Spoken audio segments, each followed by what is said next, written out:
Are you looking for a podcast about starting your island from scratch? Then you must be thinking of another podcast. Oh.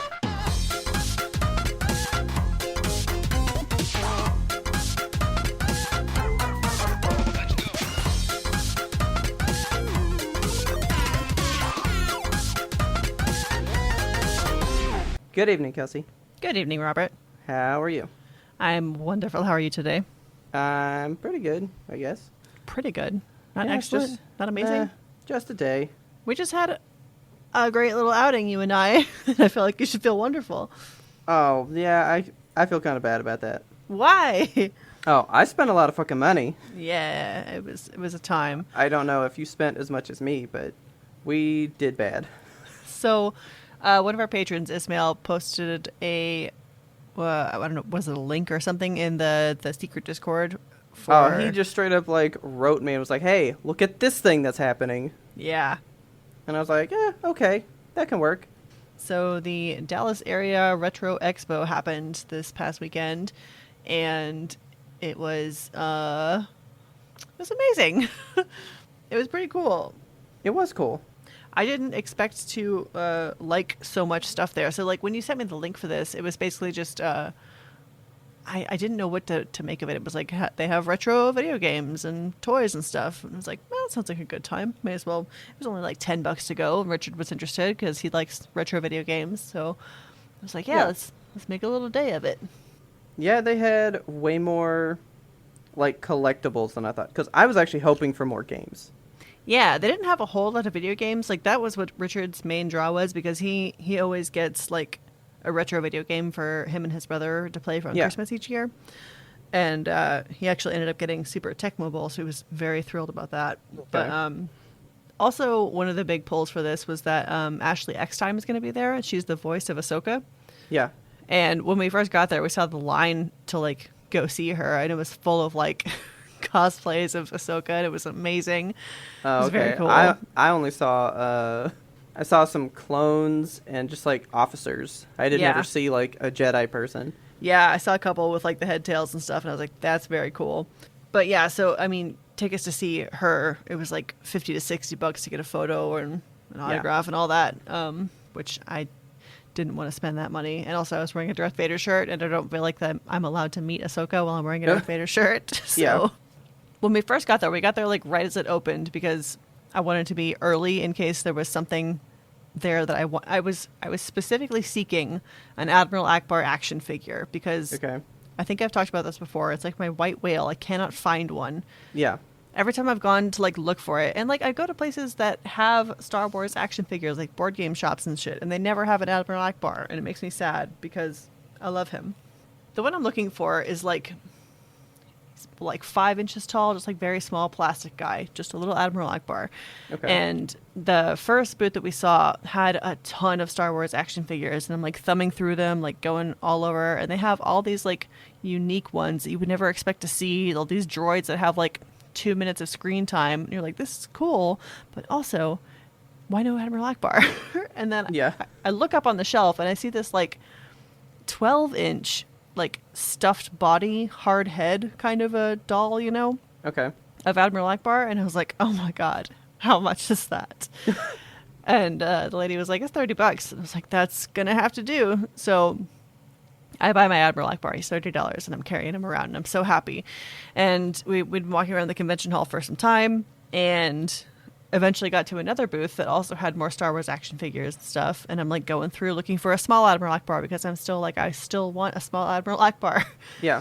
And I don't find one in the small figures. And so I asked the guy who's manning the booth, I'm like, have you ever seen like an Admiral Akbar action figure come through here? He's like, well, we have this one. And he pulls out like this fresh boxed version of the figurine that I had just bought for $30. And I was like, are you kidding me? And I like yelled at this guy accidentally because, you know, I'm excitable. Yeah. And he was like, well, I mean, he's usually like $25, but you seem excited, so I'll give him to you for $20. Oh my god, okay. And I pulled it, I like fished into my bag and pulled out the Admiral Akbar that I had just bought, and he was like, oh, you have a matching set now. I was like, but I just bought him for like $10 more than you're going to sell me this one for. And he was like, oopsies. Yeah, he's like, does that mean you don't want it? And I was like, no, I still want it. So, yeah. No, I have a boxed Admiral Akbar and a regular Admiral Akbar. And I love him very much. And he sits on my desk and I smile at him. Well, good. He brings me joy. We bought a shitload of stuff there, man. You committed the cardinal sin of conventionism. What I guess that's the word I'll go with. Bought the first thing I saw. Yeah. Yeah. I always show interest in what I want so that people are like, oh man, this guy wants it. And then I go, not right now. And then I'll leave. And hopefully when I come back, they'll offer it to me for less. But I may just find it for less, you know? Yeah. I mean, after we got home, I looked at all the stuff we bought online just because I was curious. Like, did I overpay for this shit? And the answer to that is yes, I did overpay for it. Of course you did. It was in a convention hall, and it was like at a place where we could easily access it, you know? Like I was able to look at it and touch it and see the quality of it, and it was out there among other shipping, stuff. You know? It's shipping, yes, exactly. Yeah, like you might have paid the same, just it looks like it's less, you know? Yeah, and it saved me like the Google hunt, so... Yeah. I had a really fun time, and we bought just a ton of shit, like literally so much, and I'm happy we went, but also like my wallet is sad. Can you give me the ratio of items that were for you and then for Richard? A lot of them were like for both of us. So Richard and I split up. His friend met him there, and I was hanging out with you and Taylor. Yeah. And so Richard walked off with his friend and came back with like all these art prints of Star Wars stuff. And I was like, that's cool. So he got an art print of posters for 4, 5, and 6. He got a Din Djarin from The Mandalorian. And he got a Revan from KOTOR. And those are very cool looking. I love them a lot. We framed them and hung them up yesterday. He also got a Skyrim poster. He got a couple of vinyl decals. He got just so much. He got Super Tecmo Bowl. And then when we met up and we're walking around some more to find more stuff, we went back to the vinyl place. And he was like, oh, I didn't see they had Lego figurines here. So we bought like 5 little Lego guys. So we got a little... Palpatine with lightning hands, like Lego lightning hands that are very cool. We got an Ahsoka figurine with white sabers, which is the best Ahsoka. We got, who did we get? We got a Revan and I think an Obi-Wan. Okay. And then Richard also got a Grand Moff Tarkin figurine and then also a Grand Moff Tarkin figurine in the box because the exact same thing happened to him where he bought the one out of the box first and then found the one in the box later. Yeah. And then also bought who's that other guy? Wedge Antilles. He bought a Wedge Antilles figure. Okay.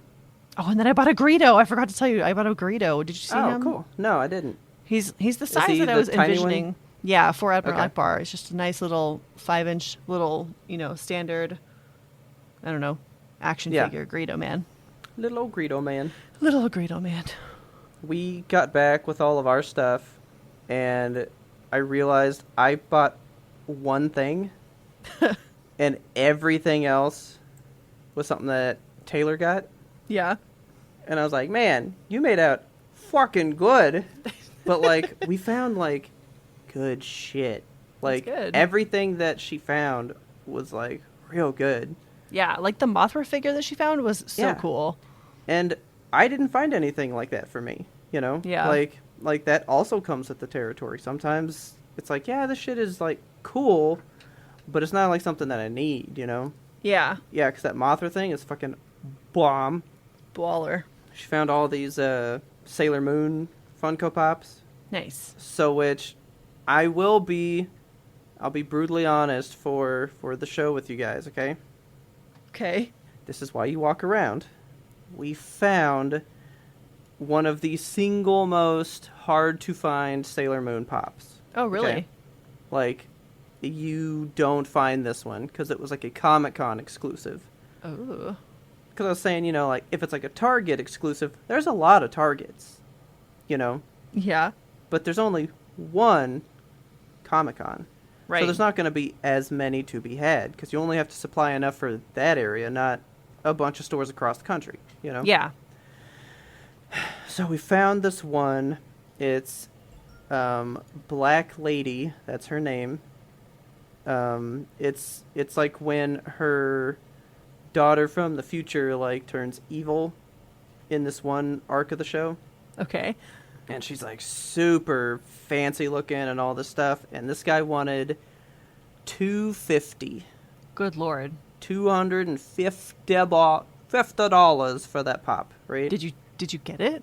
No, Okay. because I found a different one. Ah. But I was walking around and we found another guy and he wanted $180. Still a lot, but more manageable. Yeah, it's still a lot. But we talked him and we got it for less than that, so. Oh my God. But still, though, That's expensive. she was expensive, and she will forever stay in the box. Like, it came with, like, one of those, like, hard plastic created for Funko Pop cases, you know? Ah, okay. Yeah. She was a little too much work and a little too much money to be ripped out of the box.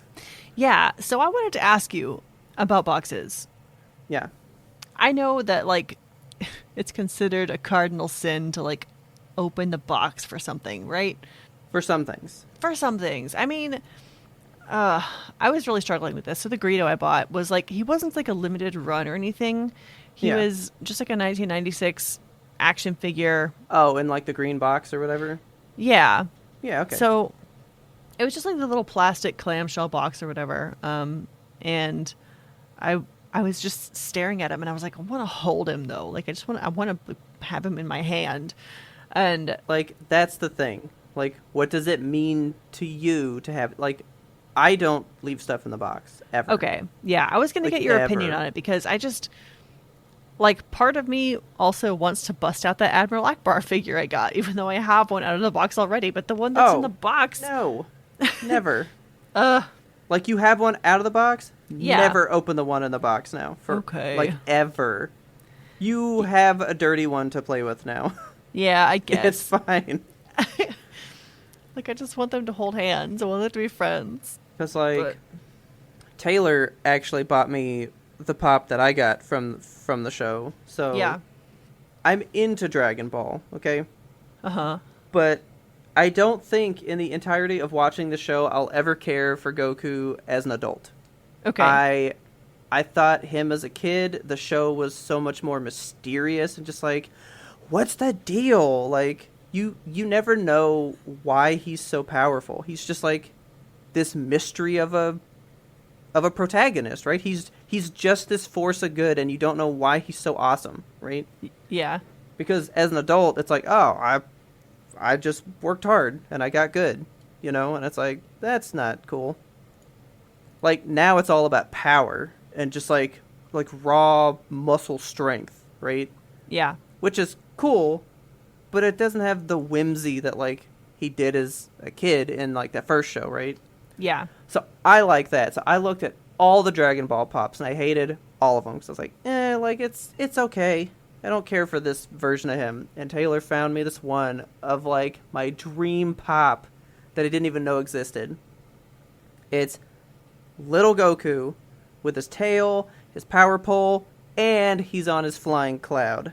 Oh my gosh. Came home. Oh, he's on the shelf. I pulled him out immediately. Okay.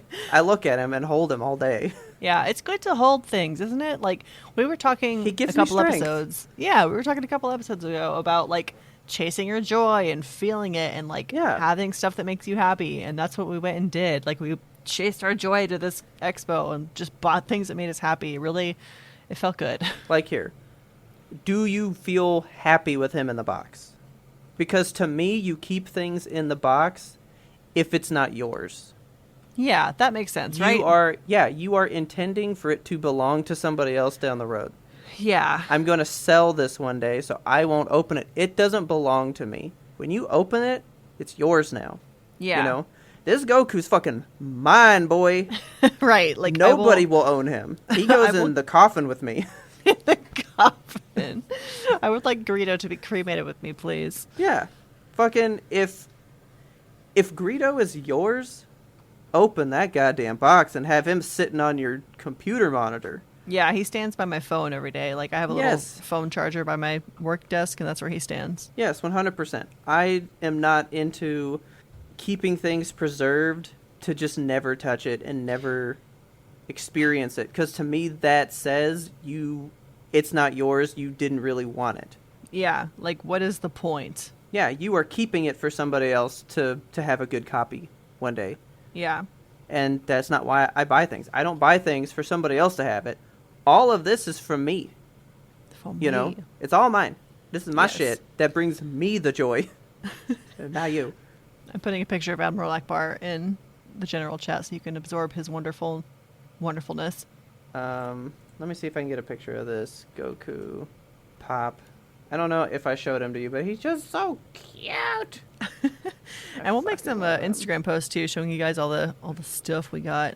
Yeah, Taylor took some good pictures. Hang on. No, yeah, he's in the orange. I like him in the orange. Oh, I didn't tell you about the records I got, did I? No, because you were looking, and I thought you didn't really care for him, so... It was one that I was like on the fence about. Oh, that is a cool little pop. Yeah, he's His cute. little Nimbus. That's cute. Yeah. So I was looking at this Star Wars Saga Essential Collection is what this record was called. Oh, yes. Okay. And I mean, I flipped it over to look at the songs, and I was like, those are all good songs. And the guy who was selling the records was like super weird, and I was like, let me Oh just my God, talk to my husband. was listening to him being like, I know you want it. I know Yeah. you like it. You like the star. He was like kind of like singing to you while he was It talking. was so creepy. I Yeah. was holding my Admiral Akbar, and he was like, "Oh, you like the Star Wars? Look at this! Like, I've got this to show you." Blah, blah, blah, blah. I was like, "Please, please stop talking to me. You're giving me an anxiety attack." Please, you make me cry. Yeah. So I don't think I showed you this picture yet. I'm going to share this to you too. So we ended up getting it because I showed it to Richard, and he was like, "Oh, fuck yeah!" And because he loves records and he loves Star Wars, so this is just the confluence of things that he loves. And so as the guy was showing it to us, he flipped it over and he was like, "These are actually limited edition. Like only 2,000 of them were made, and we got like number 1703 or whatever." Okay. But I thought it was pretty cool that it's limited edition. And then when we got it home and opened it up, we thought it was even cooler because it's a twin disc set, and Nice. each of the discs is made to look like one of the suns on Tatooine. Oh, cool. Yeah, they're like really pretty. I just love it a lot. It's like you got the two suns, there they are. Boom. Oh, yeah. That's awesome. Beautiful. I know you have an appreciation for records that look nice. I like really wanted a record, and there were just, I mean, they actually had some of the like sold out Mondo ones that are like video game soundtracks and stuff, Yeah. but they were so expensive. Because then Taylor found they had a whole bunch of Studio Ghibli soundtracks, right? Yeah. But they were like from Japan, like there was no English on any of these things. Man. And like she found her favorite one, Hal's Moving Castle, and you know that would be so pretty, but they wanted like $150 or some shit. My God. And it was like, we have YouTube music, that's fine. Yeah. So, but yeah, Ismail, thank you. I don't know that I want to say thank you. Just I don't want to say thank you. My wallet says fuck you, but yeah, you sent us to a place, we found stuff. Cool, I guess. Why not? it was a really good experience actually, and it was nice to be able to get out of the house and be like in a crowd. It was weird to be in a crowd, but I love convention hall things like that and finding those deals because you just never know what you find, you know? yeah, and it's always nice to be among people that are just, you know, passionate about the same Like shit that you. you are. Yeah. Like the people that run the booths, they know what they're talking about when they show you something. Like this girl had all those Yeah. Star Wars black figurines, and she was like, "Look at this," and was telling I me know. exactly the scene in Star Wars that it comes from. And I was like, "You know, you're a shit woman." Actually, there was a guy that I met. I wish he'd had a business card. I'll have to see if I have anything. But like, this guy sells video games, and they were like if I sold a game. I mean, they were mint, like they'd never been touched. And I was like, "Are these your prices?" And he was like, "Yeah.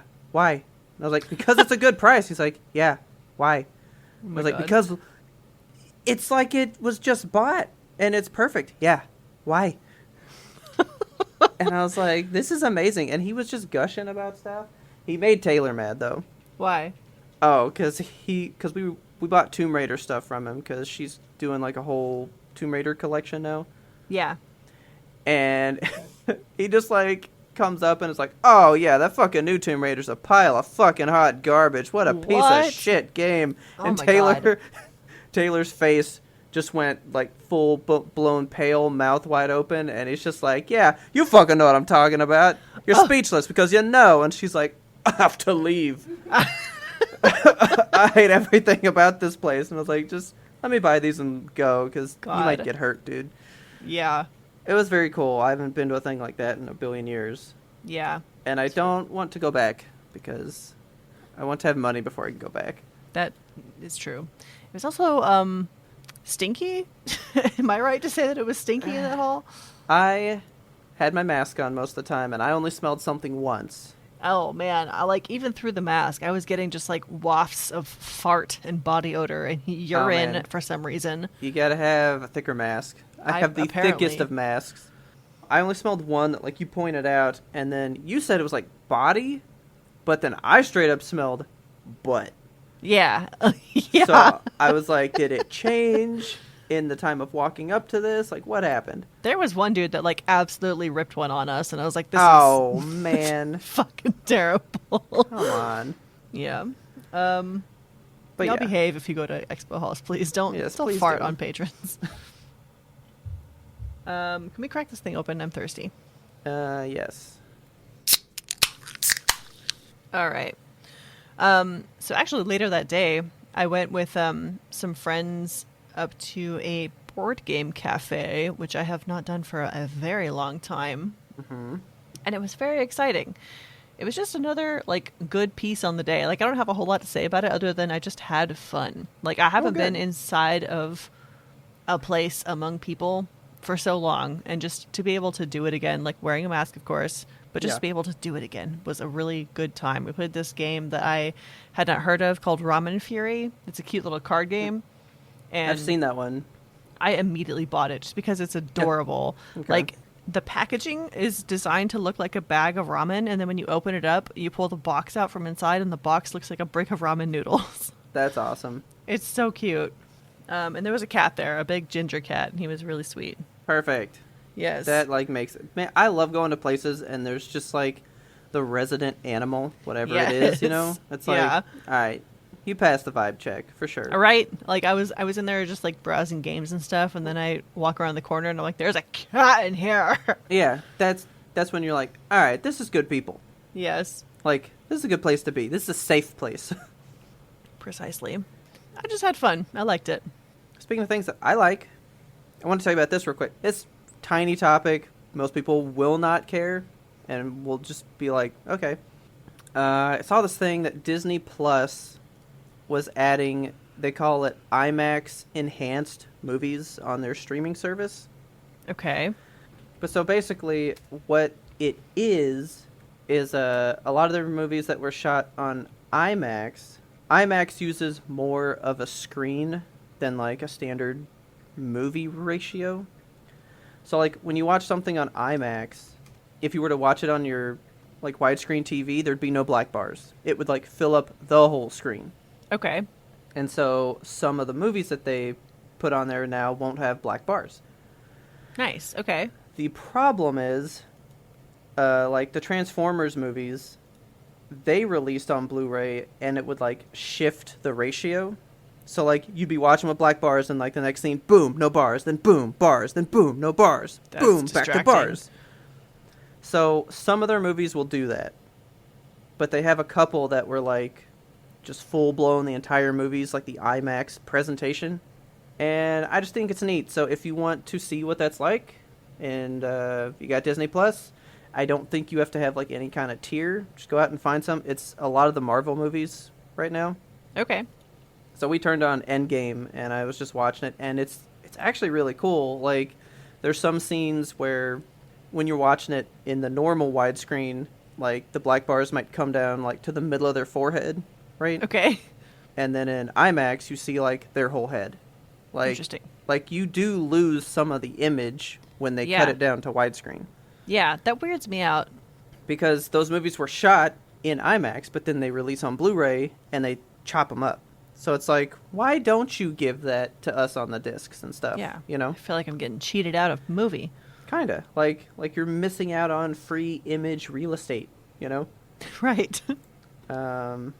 So I just think it's a little tiny thing, but it's cool if you care. I mean, I don't think it's life-changing to have it, but it's cool to experience it and see if it means anything to you, you know? Yeah, definitely. I mean, I've watched Endgame with the black bars for a long time and enjoyed it every time, so it's fine.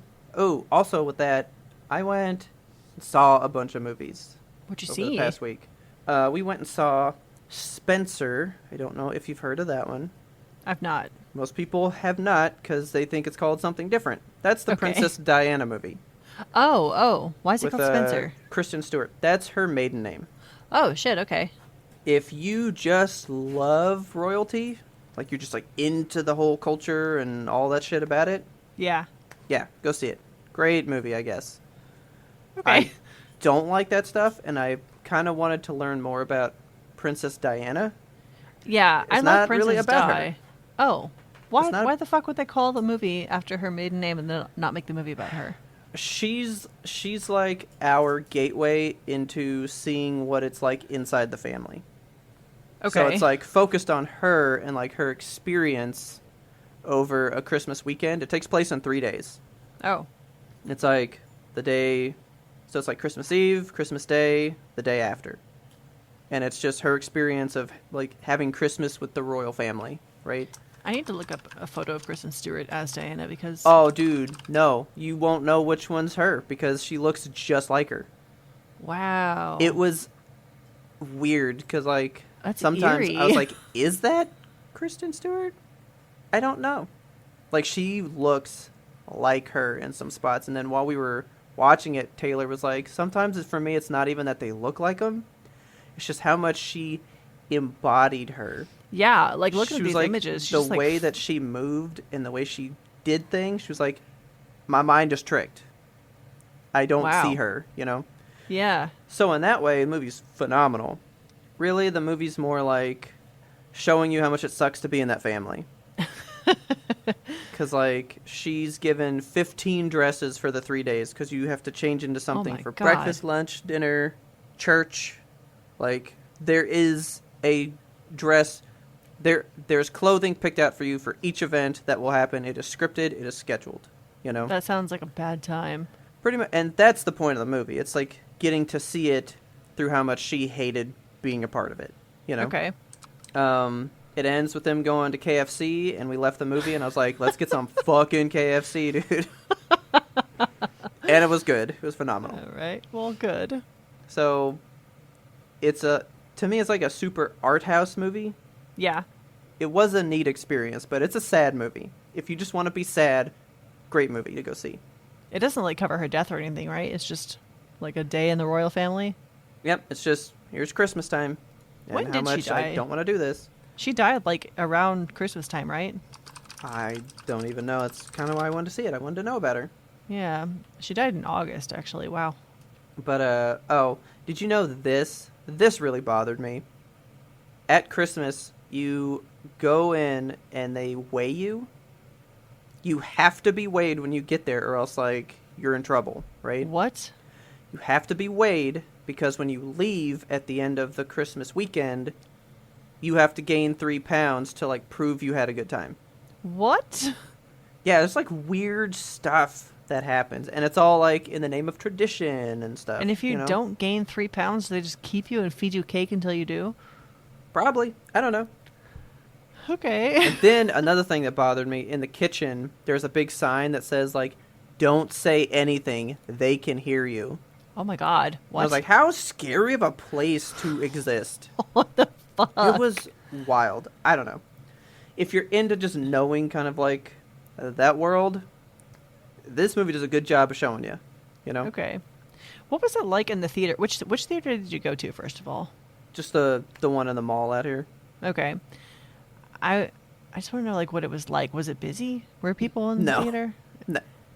Well, I not for kind that of- movie. Okay. Because we saw 2 movies recently, and one was pretty empty, and the other was, like, kind of full. Was it James Bond that was kind of full? No. Oh, both times I saw James Bond packed. 100% packed. Okay. So people are still going to the movies. Like, every time I go to the movies, there's nobody there, and it makes me scared for theater. I think you're seeing the wrong movies. I think I'm just going at the wrong times, because I like to go to matinees so that it Oh, is people less busy. hate that, yeah. Yeah. So People do not like doing that. You got to I love go a matinee. super late, and you got to go see a Marvel movie. Yeah. Packed with people, probably. And then we saw Dune. We saw Dune. Oh, you did? Okay. What'd you think? I don't know what to say about that movie. Okay. Do you feel like you would have benefited from, like, reading the book or anything? Oh, 100%. Okay. But I mean, the book's gonna go farther than this did, you know? This was a 2.5-hour movie, by the way. Whew, that's too long. Would you like to be confused for 2.5 hours? Not really? Do you want a lot of, well, not silent, but do you want just like heavy drum music to shots of no talking for probably an hour and a half of that? I don't. Well, that's that movie. Okay. It is entire setup for part 2. Oh, so 'Cause, like, they're gonna like make a series out of it. Yeah, because like its plot is very thin because it's all setup. Okay. Like the point of this movie hasn't happened yet. Boy, howdy. It will happen in the next one. Okay, so there are 6 Dune books. I thought there was 1. Yeah, there's a lot. Wow. Because Taylor was like, well, if I got 2 years till the next one, because the next one comes out in 2023, she's like, guess I'll read the books. Well, she said, I guess I'll read the book, because I thought they were like 2. And she just starts reading them, and she's like, Dune, son of Dune, mom of Dune, bride of Dune, and they all just have Dune in the name. Yeah, there's Dune, Dune Messiah, Children of Dune, God Emperor of Dune, Heretics of Dune, and Chapter House, Dune. Yeah. All the interesting characters, I feel like we're barely in it. Like, oh boy. Not a lot happened. When you read the Wikipedia synopsis, it is so short because the events that actually had unfolded are pretty small for the 2.5 hours. Okay. Maybe it's just not my style of movie because this guy is like heralded as one of the greatest directors of all time. Okay. And I don't like any of his movies. Who's the director? Let me get his name. But did you see Arrival with Amy Adams? Yes. Do you like that movie? I do. I'm one of the few people on Earth who enjoyed that movie. Okay, go see Dune. You'll love Dune. Because I hate Arrival. And I kind of don't like Dune. Denis Villeneuve. Yeah. Like, people love Arrival, right? Like, adamantly, with a passion. And I could care less about that movie. I didn't, like, adamantly love it with a passion, but I liked it, you know? I did not like it. I did not like it. It gave me nothing I wanted. And then what it gave me was like, why? I don't know. I didn't care for like the like, I secretly have time stuff now. I don't know. It just didn't work for me. Okay. And Dune only doesn't work for me because all the questions I have are for part 2. Oh. Every question I have is made to be in part 2. There's apparently a TV series coming up called Dune: The Sisterhood. That might be cool. Maybe. I like really want part 2 though. Okay. Because I'm ready for my questions. I want to see what I was waiting to see in this one, you know? Maybe I'll wait for part 2 and then I'll watch both of them. Well, I will say, if you enjoy the cinema, you should see this in a theater because it's a gigantic movie. Okay. And it works in the theater. Like, I only really got bored towards the end. Huh? Did you feel enveloped in sand? I was so enveloped in sand. And I got very parched because it's a dry movie. It's like like the shot. Oh my god! Like it's shot so good, but nothing is happening in the shots. It's just like, look at these beautiful images, and you're like, yes. What's the deal with the sand? What's the deal with your mystic powers? Why can you control people with this voice? What is happening? And I get none of those answers. Okay. Like, I want part 2. But if you just want to casually watch it, stop and go to the bathroom and stuff, it is on HBO Max. So Okay. it is in an accessible to the home area where you can be like, all right, 2.5 hours, I'll watch this in 3 parts, you know? Okay. I'm glad you know that I need accessibility like that. I can't just like sit and watch all that shit. It's just a lot of movie to consume to not get anything out of, you know? That is a lot. And then, like, there's the bad guy. The bad guy, I'm intrigued by the bad guy, and he's in, like, 3 scenes total. Jeez. And I know nothing about him. Like, what's your end game? Like, I want to know, you know? Yeah. I have a lot of questions, and this one set me up to ask them. Like, I have all the questions because of this movie, so it set me up the way it needs to, but part 2 is going to answer them, you know? Yeah. And actually, one more thing about it. Didn't expect to go on about Dune for so long. A lot of people got mad at it because it didn't answer these questions. When it starts, it says Dune and then says part 1. Okay. It says it in the opening, and I guess people just don't look at the screen while they watch a movie because nobody knew that it was a part 1. So they were just like setting you up for it. They were like, okay, this is Dune, part 1. We want you guys to know. Yeah, they clearly tell you up front, there will be another one. Just know that, because they know they're not going to give you the answers right now. Good shit. If you like movies, just go fucking watch. Just watch it and let me know what you think. I don't know. Okay. It's a movie. I went and saw something last night. Oh, okay. What'd you see? I went to the theater. Okay. Not the movie theater. I went to the theater. Oh. I went to Bass Performance Hall in Fort Worth. Okay. And I saw Cats. Oh, gross. It was amazing. Oh my god. I found out that this thing was in town, and I've had tickets for like... This is that one that I told you about when we discussed you going that time. Yeah. And it's...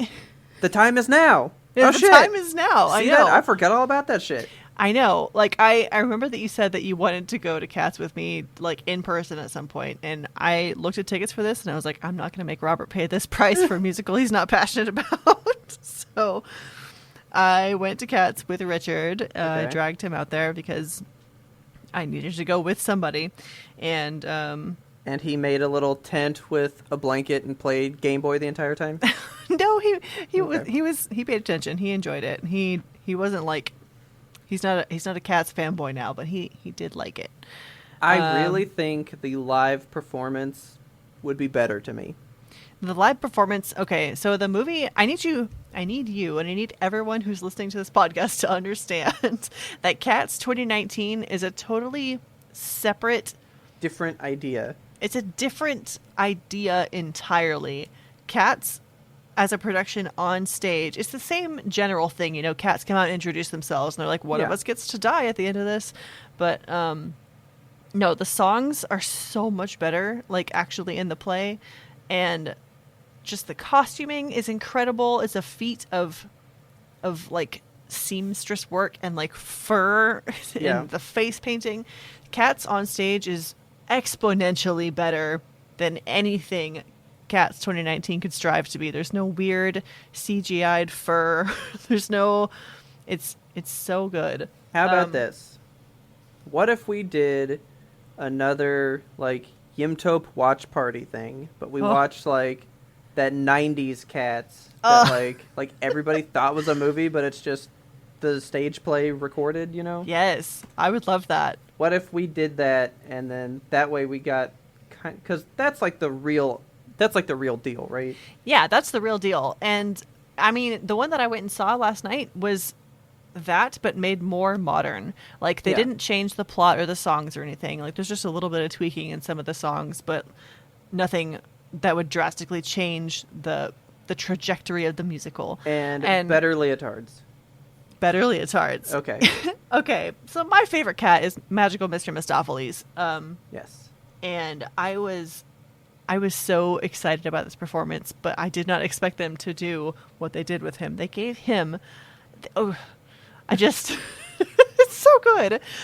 They gave him, like, a light-up LED vest. Like, his whole fucking jacket lit up, like, from wrist to rib. Just rainbow lights. And I did not expect it to happen, and I, like, burst into tears when he came out in that shit. It was so good. Oh, it was amazing. I was so happy. I was ecstatic. I was thrilled. My whole year was made. How was my favorite cat? That is Skimbleshanks. Oh, Skimbleshanks. He was just as good as ever. I love Skimbleshanks. Okay. I think Skimbleshanks, actually, in the movie version, they did him justice. Well, he was my favorite part of the movie, so Yeah, he's a good cat. I am happy for you. Thank you. I'm happy for me too. It's your life dream come true. Yeah, I've been able to cross 2 musicals off of my bucket list this year, so I'm very happy about that. Good. You ready to go to break? Yeah, let's take a quick break, and then we got something big to get into. Yes. All right. What do you listen to country for, if you listen to any? Honestly, I listen to it because I'm the passenger in Richard's car. Like, I don't seek it out. And I think the big draw for country music for me, first of all, any kind of story they can tell. Yeah.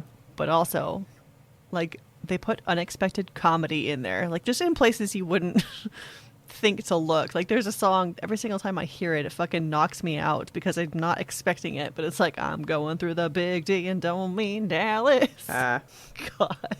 It takes me out every time. I mainly listen to country for love songs. Okay. Like, if you go to mine, it's mostly love songs. I don't do too many of the, like, messagey ones, you know?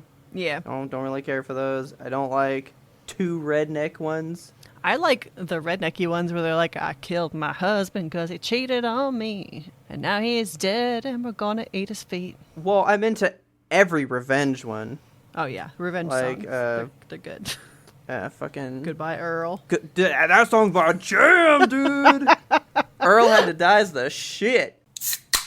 Alright, guys. Hopefully you enjoyed that little bit of the pre-ramble there. If you're intrigued, want to get a little bit more, you can sign up for that full bonus episode by going over to patreon.com/YMBTOAP and signing up to be a patron. We would love to have you guys join us. And if you want just a little bit more, it's getting chilly outside. You're thinking you need a new hoodie, you need something nice and warm. We have the Yimtope Apparel Store. Go get you a Yimtope hoodie. We got t-shirts and all kinds of stuff, all kinds of merch. That link is in our show notes. And again, thank you to all of our supporters. And let's get back to that regularly scheduled content. What is that content, Robert? It's the Game Awards! Okay, so as of recording, these went up yesterday. Yes, November 16th. Yes, so been anxiously awaiting because it's every December and it's always time to know shit. So I built you a spreadsheet. You sure did. I love it. Yeah, I got off work a little early before we recorded and I was like, you know what? I'm going to have fun with Excel. Kelsey likes that. I sure do. I think it's time to do our annual bet. Yeah. And go through some stuff. So, have you thought of what you want your piece of the bet to be? Not even remotely. Okay. We can think on that still. Yeah. I do want to hit you with this before we get started. Okay. I want to hit you with the ones that have the most and least nominations. And not exactly least, because there's some on here that are like one time. But the top nominated game, you're going to hear us say it a lot. It is Deathloop. Yes. I have purposefully not played Deathloop because I just didn't think it was going to be that interesting. And not even because of Game Awards, but I've just heard some stuff about it. Yeah. I want to play that fucking game. Really? I want to play it bad. Like, yeah, I want to play it.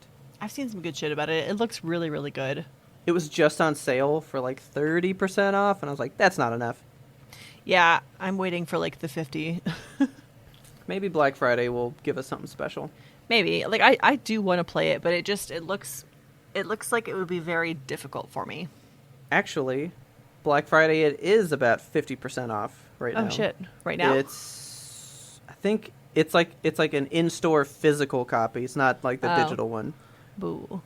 But yeah, like there's some pretty good deals going on out there. I'm a little intrigued, but not enough to spend money because of Goku and stuff. I just want to look real quick on the the Steam store. No, it's just full price on Steam right now, $60. Yeah, it's full price on PlayStation right now too. So, but I'll get there one day. One day. So anyway, Deathloop has a whopping 7 nominations. Yeah, that's a lot. And we're not going through every category. So out of these 24 categories that we have, it's in there 7 times. God. That's a lot of times. It is.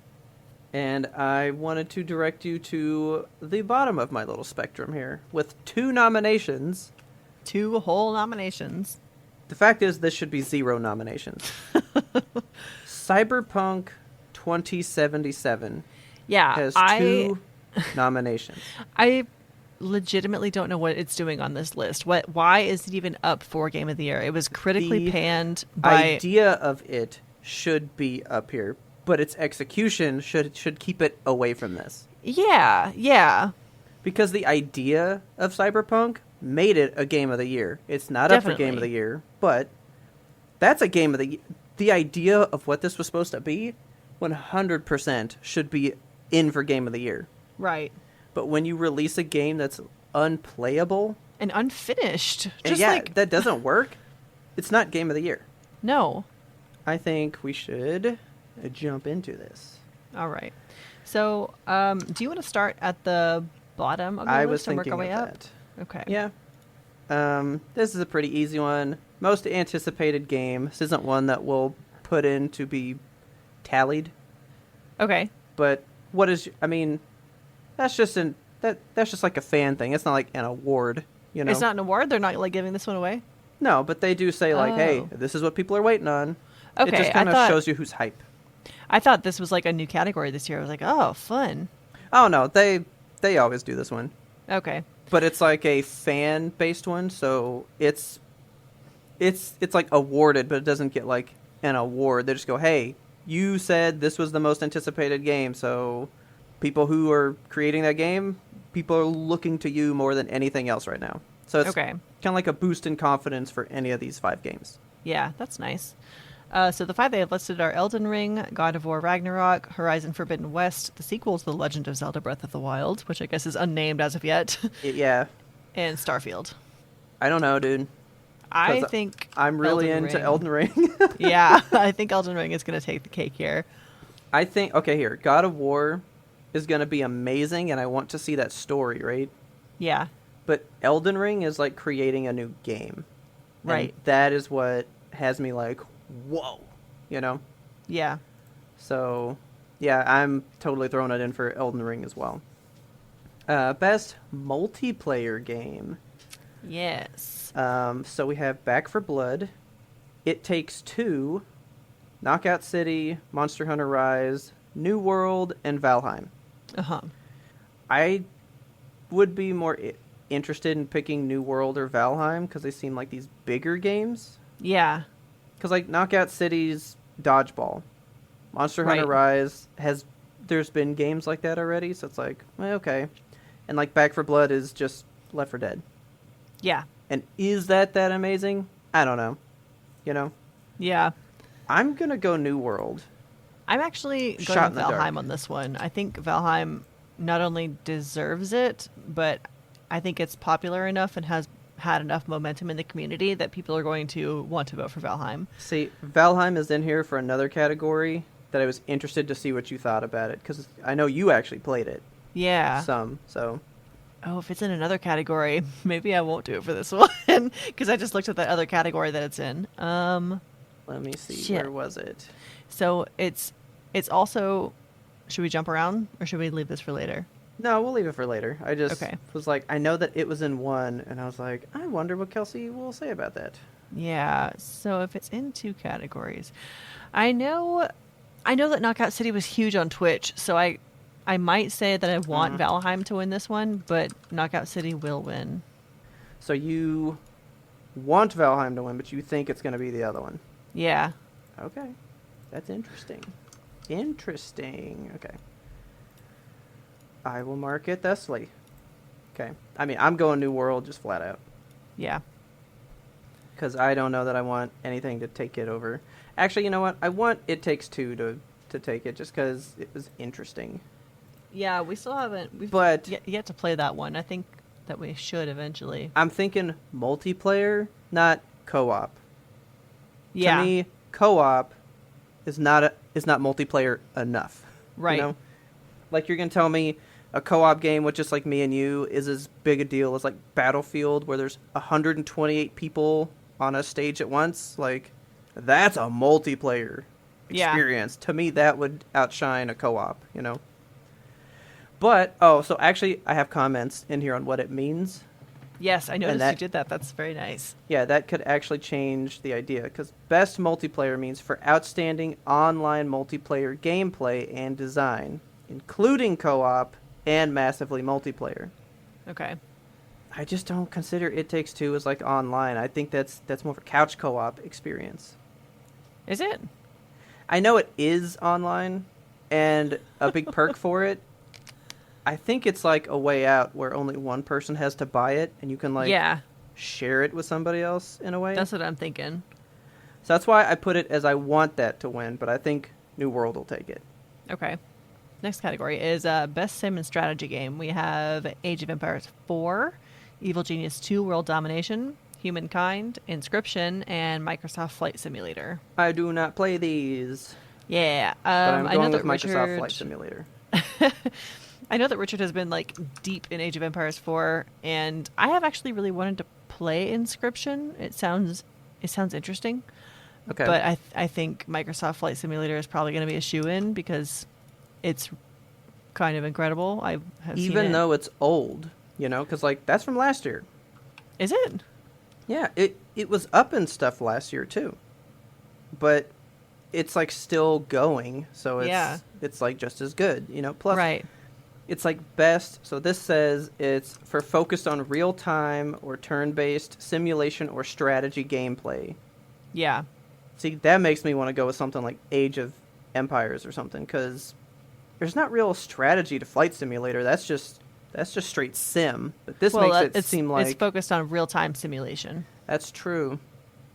I'm sticking with Flight Simulator. It was such a big deal because they created the world like 1-to-1, you know? Yeah. Next is Best Sports and Racing Game, which I also don't play these. There's one that I am going to play from this list, though. Okay, So I can probably guess which one it is. We have F1 2021, FIFA 22, Hot Wheels Unleashed, Forza Horizon 5, and Riders Republic. Actually, there's two of these I'm going to play. Okay. I forgot about Riders Republic. It's a fucking snowboarding game. Okay. Well, actually, it's like any type of downhill thing. You can like be on skis, do a jump, and then like swap to a bike in the air and then hit like a path. What the fuck? And then like go off into the snow, swap to a snowboard, and just like keep doing this giant downhill slalom, you know? All right. What's the one that you think I wanted to play? I think you want to play Hot Wheels Unleashed. Nope. What? Nope. I want to play Forza Horizon 5. Okay. I think that one's going to win. Because I've never played one. You think that one's going to win? Me too. Yeah, I do. Oh, me too, 100%. Like, it's too big a deal. Yeah, everyone Like loves Forza. And the Horizon ones, because those are the, like, a little arcadey ones. So it's not the, like, pure simulation, you know, the sim style. I did not know there was a difference. Yeah, so Forzas are like your Gran Turismos, like strictly simulation, realistic physics, and all that stuff. Okay. Forza Horizon is like, all right, this is like the fun game. This is like the Need for Speed style one. Okay. I think you actually might like that game. It's an RPG car game. Yeah, I mean, I've been watching Richard play it. It's interesting. Yeah, I want to try it out. All right, we're agreeing a little bit so far. Okay. I think when we get up into the harder stuff, I think we might start going off. Yeah, we always diverge at some point. Okay. What's next? We've got Best Family Game. I really like this category this year. It's got a lot of good shit in here. So I'm torn.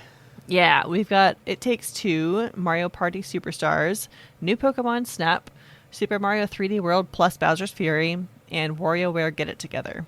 Okay, I realize I'm not reading the comments to you guys, but I feel like some of those, you don't need them. But this one. Yeah.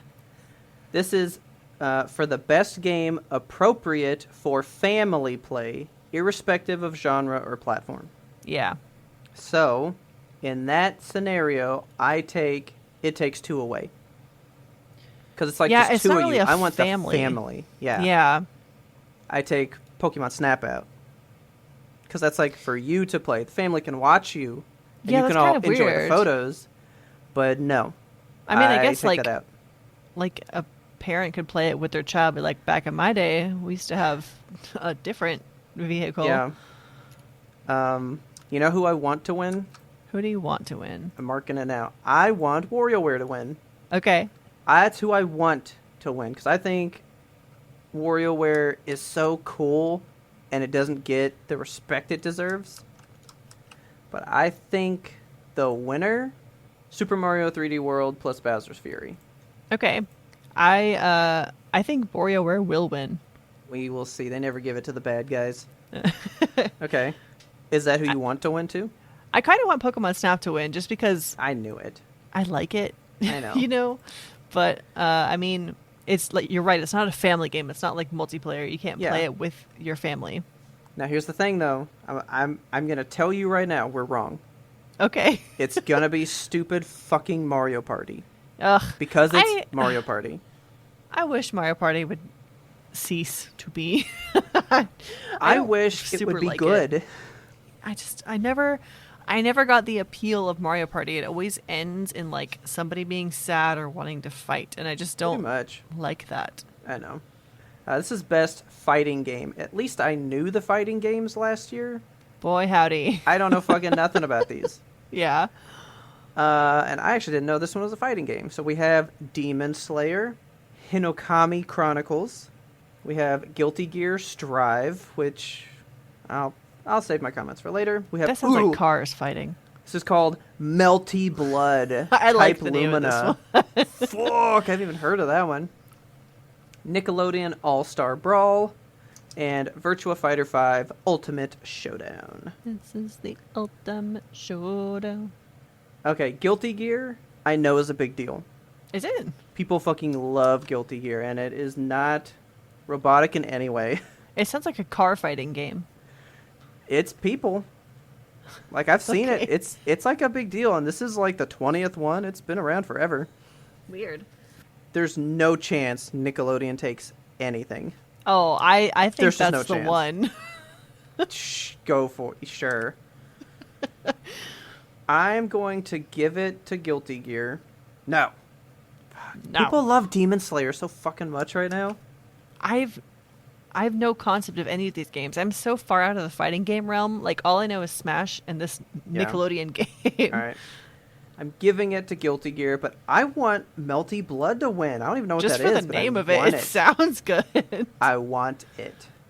Next category is Best RPG for the best game design with rich player character customization and progression, including massively multiplayer experiences. In this one, we have, for some reason, Cyberpunk 2077. It's up there. Okay. We have Monster Hunter Rise, Scarlet Nexus, Shin Megami Tensei. Is that just V or 5? Yeah, okay. it's 5. And then Tales of Arise. This is hard. I've heard a lot of these names. I know. I'm so angry at myself right now that I'm thinking of giving it to Cyberpunk because I know that they had intense character customization and the progression system was supposed to be really good. But it's not. Yeah. I don't know that there's any I want to win because I don't care about these. Yeah, I don't care about this category. I know Scarlet Nexus I hear about all the time, but Shin Megami Tensei 5 has been like a long-awaited thing, so I feel like it might win just off of hype that it's out finally. Okay. But people love Tales of Arise, but people love Monster Hunter. Yeah, I'm actually giving it to Monster Hunter. You know what? I'm going a little different. I'm doing Tales of Arise. I don't know much. I don't know enough to feel confident, but I'm doing it. I'm going to kick myself when Cyberpunk wins this category. Probably, but I will not. I will not put a thing down for it. Then we have Best Action Adventure Game. This is for the Best Action Adventure Game, which is combining combat with traversal and puzzle solving.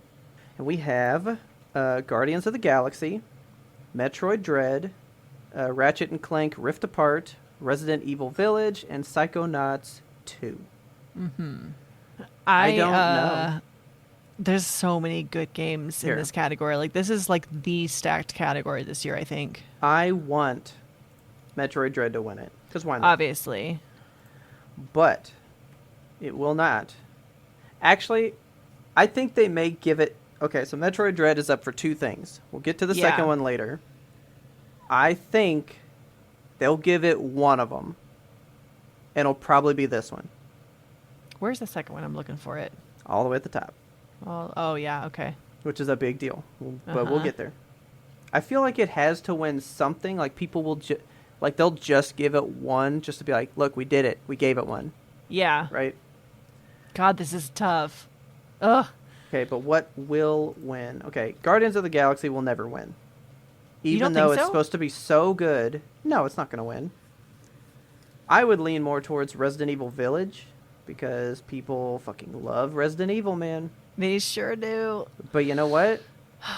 Ratchet and Clank is good, man. I'm having a hard time. There's so many good games in this one. I've literally heard nothing but good shit about all of these games, honestly. I'm pulling a fucking hard trigger here, picking Resident Evil. I really think it could be Ratchet and Clank, though. I think I'm the exact opposite of you. I think Metroid Dread will win, but I want Resident Evil to win. Really, Actually, I want Ratchet and Clank to win. I want Psychonauts to win. Why? Because I like Psychonauts. I remember playing Psychonauts 1 as a kid and just being, like, blown away. I never played them. It makes me sad. And I have the first one. I started it, but I started it, like, in the now times where it's, like, a different style of game. Yeah. And I was like, oh, this isn't that fun. But I just need to get difficult. into it. Yeah, I think it's got such a good story. I should play 2. I'm just leaving the Band-Aid where it is. It's fine. Okay. Because I literally don't know what to do with it. I know.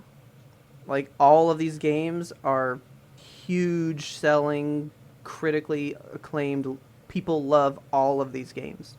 Yeah, I'm like the way I'm thinking it, like as you read out the description for the best action adventure game combining combat with traversal and puzzle solving, the game that jumped out in my brain when you read that, I was like, that's Metroid. That's what I would think. But see, I think Guardians of the Galaxy will do it more because it's 3D. Because people view 2D as, like, not as intricate. So, like, yeah, it's got traversal and puzzles, but it's not in a 3D space, so it's not as hard. People will instantly look down on it. I think that's so dumb because there's so many different pathways in Metroid, it may as well be 3D. All right. I'm going with Resident Evil because of its popularity, not because I think it's the best in that description. The best in that description to me, I haven't played it, but it's probably Psychonauts 2. You think so?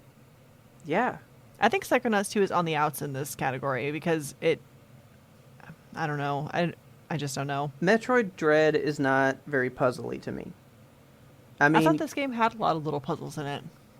you have to backtrack to areas, and that in and of itself is a puzzle, but it's not like tinker with this thing and get it to, like, fall in the right line. Like, it's more, how can I just walk across this place? Like the puzzle is the traversal.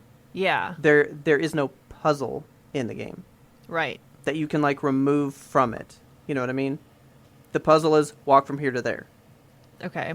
So to me, something like Psychonauts, which probably has, like, actual puzzles in it. And that's why I think Resident Evil, because, you know, Resident Evil's built on, all right, find this key, mesh it into this. Like, it's a puzzle of figuring it out, you know? Yeah. I don't consider Metroid Dread a puzzle in that way. So, I'm sticking with the werewolf people. Okay. Okay, so next category is Best Action Game. And this one we have Back for Blood, Chivalry 2, Deathloop, Far Cry 6, and Returnal. I want Returnal to win, but it's definitely Deathloop. I'm struggling on which ones Deathloop is going to take because I know Deathloop is probably going to take a few of these. Yeah, I mean, it's up for 7 things. Yeah. So it's leaving with 3 or 4. Last year, The Last of Us Part 2 left with how many awards? It was like 6, right? Basically everything it was up for. It was a lot. So I'm kind of wondering if Deathloop is going to do the same thing. I hope it doesn't because it's going to steamroll so many other good games here. Yeah. But the buzz about like it is too high. It is really high. Because I will say, as with every award thing, I think it mostly comes down to popularity. Yeah. Like The Last of Us was popular. There was a lot that it should have won, and there's a lot that it should not have won. Yeah. To me. Ugh, okay. I just want Returnal to win because I thought it was interesting and cool, and it looks so action-y. I want to play it still so bad. I kind of think Returnal will win, and I I'm hope gonna so. throw a want to win on Back for Blood. Okay. I've yet to play that game, but I want to see it succeed. You know, just as a I spiritual successor to Left 4 Dead, I want to see it do good. I I don't know what it adds to that formula. It may have added a fuck ton to it that makes it like totally different, you know? Yeah. But to me, it is Left 4 Dead, so it's old hat. We know it. It's not going to win this game. Okay. I just don't think. Speaking of things that we've been talking about for quite a while now, we have a category for innovation in accessibility. Yes. We have Far Cry 6, Forza Horizon 5, Guardians of the Galaxy, Ratchet and Clank Rift Apart. I told you them subtitles. Yep. And The Veil, Shadow of the Crown. I just for all the talk that you have beefed up on this thing, I have to throw it to Ratchet and Clank. Oh, I'm giving it to Ratchet and Clank. Yeah. Because to me, Forza, it might have stuff, but that's still just driving. Like, Ratchet and Clank is shooting and finding enemies and, like, traversal. Like, it's, like, got a lot of shit to it. Plus the story and then understanding it. I think they knocked it out of the park. It's got to be them. Yeah. It has to be. Okay, next category, best VR AR game. We have Hitman 3, I Expect You to Die 2, Lone Echo 2, Resident Evil 4, and Sniper Elite VR. All right, What you was ready? the offended scoff that you gave? You expect me to die. I want Hitman to win that shit. I do too. I think that is an interesting VR experience. Yeah. Piano wiring a man just. But you know what's gonna win? Yes, I do. Yep. Resident Evil 4. I said it down there. The name speaks volumes in and of itself, regardless of what it is. People are gonna go, but I can play a game that's so great and that I love in VR, so it wins, hands down. Gotta win. Best community support. So this is recognizing a game for outstanding community support, as in transparency and responsiveness, being inclusive of social media activity and updating their game with patches and stuff like that. So like fixing up your game. Right. And just having fans in there. We got Apex Legends Escape, Destiny 2 Beyond Light, Final Fantasy 14 Online, Fortnite, and No Man's Sky. I think the winner is Apex, because it's always Apex. I kind of think it's going to be Destiny this year. Apex never seems to like go down. People are still all about it. I don't hear about Destiny like you do Apex. I've been hearing a lot about Destiny since they have gotten onto the Xbox Game Pass. I think that doing that and also making all their expansions available for the future, like they're going to put them all on Game Pass, I think that's going to be a big bump for them in this category. We need to follow all these social media so we have that in our back pocket too. Right. I've peeked at Destiny's social media just because, out of curiosity. Like, it's like checking on an ex. I've gotten in there. I've dipped in to check out what they're doing, and they have a pretty big social media presence. So, well, we'll let this be one of our different ones. I'm gonna stick with the Apex, I think. All right. Next category is Best Mobile Game. We have Fantasian, which I've not heard of, Genshin Impact, League of Legends, Marvel Future Revolution, and Pokemon Unite. I am saving Genshin for a separate category. Okay, I think Genshin's going to take this one. No, I think it's going to be Pokemon Unite. Really? I kind of want that one to win, but I don't think it has like enough leg to stand on. I think Genshin just has a way bigger community. I want and think, because this says just for the best game playable on a mobile device. Fuck. Well, that's Genshin because it's so polished.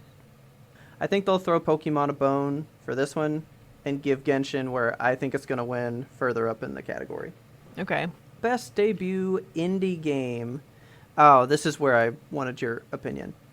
Okay. So best debut indie game. This is the best debut game from a new independent studio. Yes. We have Kena Bridge of Spirits, Sable, The Artful Escape, The Forgotten City, and Valheim. Right. I would like to see Kena win. It's not going to win. You don't think so? No, not at all. Okay. Honestly, I think it's between Sable and Probably Valheim, and I really think it's Valheim, and that's why I wanted to ask you since you have played it. I'm For actually going to put someone's it first on. game. I'm going to put it on Valheim because It's a for a huge studio's game, right? first game, it is pretty big and pretty ambitious. Like Yeah, the community has been frustrated since release because they haven't like patched as much new content as the community had hoped. But I think for a studio's first game, it is just so expansive. It's Yeah. Minecraft but Vikings. Like, what more could you want? Yeah, that's why I think it's gonna take it. It's pretty good. People don't have a lot of good things to say about Kana. Really? Not really, and it makes me sad. But also, I haven't played it, so I yeah, I wanted to see it do well just because the art style was so cool. yeah, I think it's so pretty. But just as a game, it's got collectibles, and it's all just hats for like the secondary people that you have, and there's currency for the Okay. hats for the people you have. So like, it just is one thing, and it like tries to show you something else, but there's nothing to that. So there's just not much in it, you know. Yeah. It's just not gonna Um, win for a best out of these. I've also played Sable, not the whole thing, but like the first hour or so of it, and Okay. it's pretty good. Like Yeah. I like it, and it reminds me a lot of Journey, but it's not an online experience as far as I can tell. So I want to play more of it, and I kind of want to see it win. Yeah, I wish I knew what these were, but I didn't even look them up. So I looked up The Artful Escape just to see because I was like, that sounds like a good title that I would enjoy. Yeah. And it's a pretty game. I have no idea what the style of gameplay is or anything, but just the visuals are very striking. okay. Okay, so similar to this category, we have Best Indie Game. And in this one, we do see Kena Bridge of Spirits come up again. We've also got 12 Minutes, Death's Door, Inscription, and Loop Hero. This is another stacked category. Best indie game. Still want it to be Kana. Mm-hmm. But you know what's gonna win? What's going to win? Death's Door, 100%. Really? What is that? You're like a little raven sword fighter dude, and people are just like ravenous about it. Okay, I've not even heard of that one. I heard about it on a direct the other day. Like I just heard about it, and it looks like I saw like 30 seconds of it, and like I need it in my life. Oh, okay. Like I want it. I'm actually between Inscription and Loop Hero for my pick because I've seen a lot about Inscription. It sounds like a game that would be up my alley. Like, Okay. it just seems cool and people are raving about it. But I also really want to see Kana win. And Loop Hero, I've heard just endless talk of. I don't know Okay. what I think it's more. It's another game like Returnal or Hades, where you're just like a roguelike looper Okay. kind of a thing. This is a tough one. I like how 12 minutes fell completely by the wayside. I really like that game a lot, but I don't think it has a leg to stand on next to these guys. It's just it was so. I just thought you were gonna fight for it no matter what. No, I really like that game. Don't get me wrong. I thought it was fun and it was interesting, and it harkened back to the days of the point and click adventure that you don't get anymore. I think like you don't. That's not a popular style of game that you find just laying around. Yeah, So, that for me was like a one and done. Forget about it now. yeah, like I've played it twice now, and that's enough for me. Yeah. But it does have such a strong story. But I'm gonna go with Inscription. Okay. I feel like I'm gonna regret that, but I'm gonna go with it, and I'm gonna say Want to Win on Kana. Nice. I'm glad she's at least receiving the love, even though she won't get any awards. Okay, so after that, this is what I was saving that one for. This is Best Ongoing Game. It is to a game for outstanding development of ongoing content, so just a games as a service. We have Apex Legends, Call of Duty Warzone, Final Fantasy XIV Online, Fortnite, and Genshin. I think it's Genshin. It Yeah, has these are- increased in popularity where none of the rest seem to have gone up. I feel Yeah. like Genshin has gone up. Definitely, and everything else has kind of stayed stagnant. Yeah. This next category is one that you and I like to dwell on. So this is games for impact. Have you heard of any of these games that are in this category this year? Only one. I've heard of two. I have made a So- point to not look these up because I'd probably just be sad, but Oh, okay. So we've got Games for impact. This category is for a thought-provoking game with a pro-social meaning or message.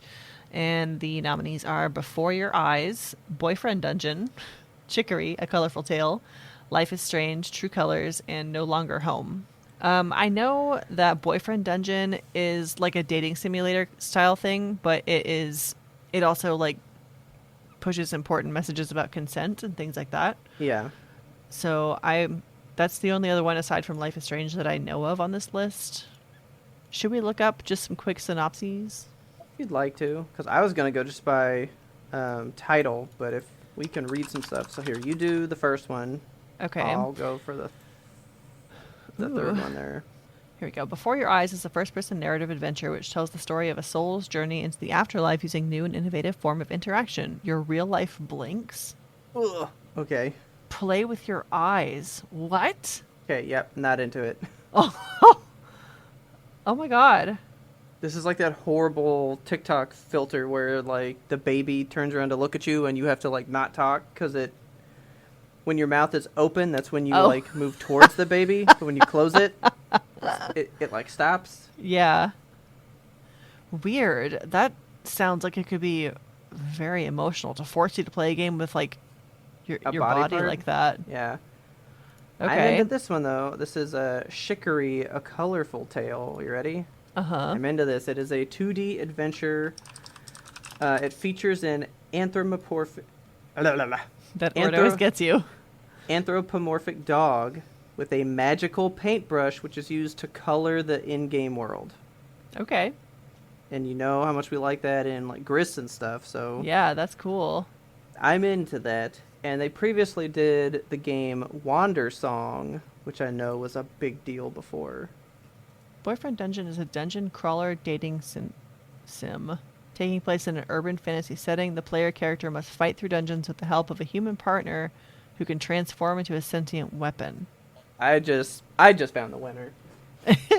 Ready? Okay. Oh, it's No Longer Home, for sure. I feel like I've heard of this one, so tell me about this one. No Longer Home is a game about letting go of the life you've built due to circumstances beyond your control. And I feel like that would hit hard. Okay. Be it like a kid that had to move because like your parents forced you to move. Yeah. Maybe like somebody dies and you have to, you can't afford to live where you live anymore. Like this sounds like this could hit hard. Okay. I think I'm going with No Longer Home. Life is Strange. So the main character has psychic empathy powers that allow her to read and manipulate emotions, which she perceives as colorful auras, to physically see how others feel around her at the cost of being infected by their emotions. Interesting. I still haven't played Life is Strange 3. I would like to play that one. My vote is going to go on Before Your Eyes, just because of the mechanic of playing with your eyeballs. That is really unique. I mean, I think probably impactful. I want us to have different things, but I'm going to sell you on this a bit more. You ready? Okay. No Longer Home says it is semi-autobiographical. Oh, wow. So you know it's going to be probably harder hitting. Yeah. Like That Dragon Cancer. That was like Ugh. a person's story, you know? Yeah. Yeah, I'm sticking with No Longer Home. It's going to fuck me up. Right. Then we have Best Performance. So people acting in a game, doing voiceover, motion capture, whatever it is. I don't know many of them.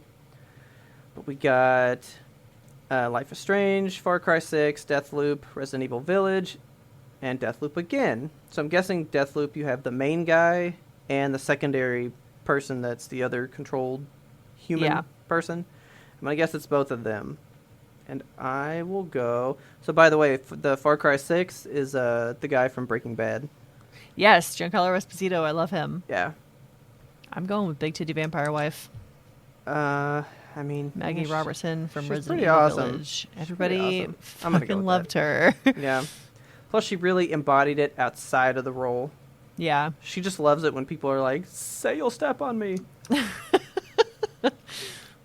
Next category is Best Audio Design. We have Deathloop, Forza Horizon 5, Ratchet & Clank Rift Apart, Resident Evil Village, and Returnal.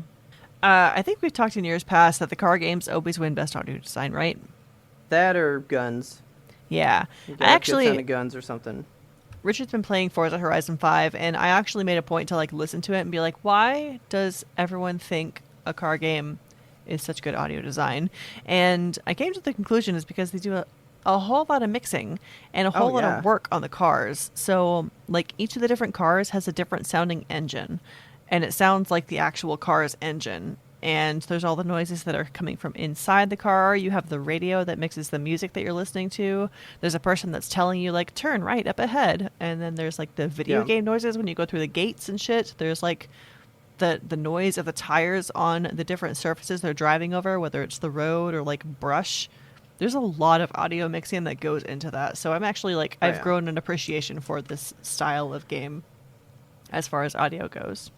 I'm gonna do a want to win, and I'm gonna give my other want to win the win instead of Okay. who is actually gonna take it. Because I think you're right. It's probably gonna be Forza, right? Yeah. I want Ratchet and Clank to win Okay. because there's just so much happening in that game.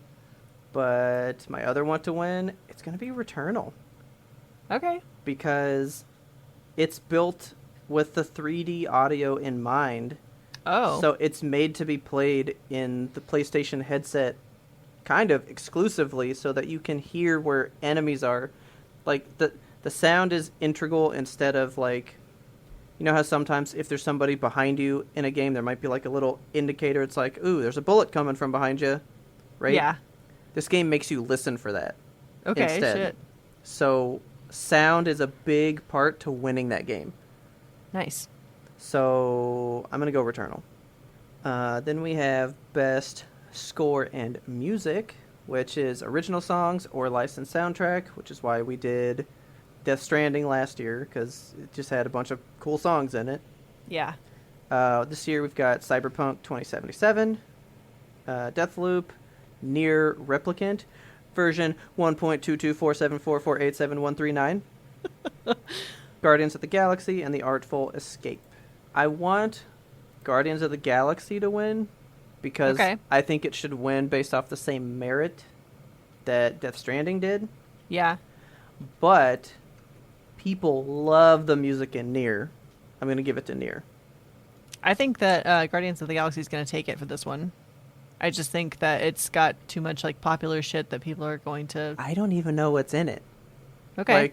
Like I know what's in the movies, and I wonder if they use just the same stuff from the movies or just similar stuff. Yeah. Next category, I'm very torn again on these ones. So we have best art direction. So the description for this: outstanding creative and or technical achievement, or artistic design and animation. We've got Deathloop, Kena Bridge of Spirits, Psychonauts 2, Ratchet and Clank Rift Apart, and The Artful Escape. These are all like I looked all these All up right. today just to look at them, you know. Yeah. And they're all so pretty. You I ready? think. Yeah. Ratchet and Clank. You think they're gonna win? No. Not to be aggressive, but No, Deathloop's going to win. yeah. That's, Although I don't think it should at all. you don't think so? No.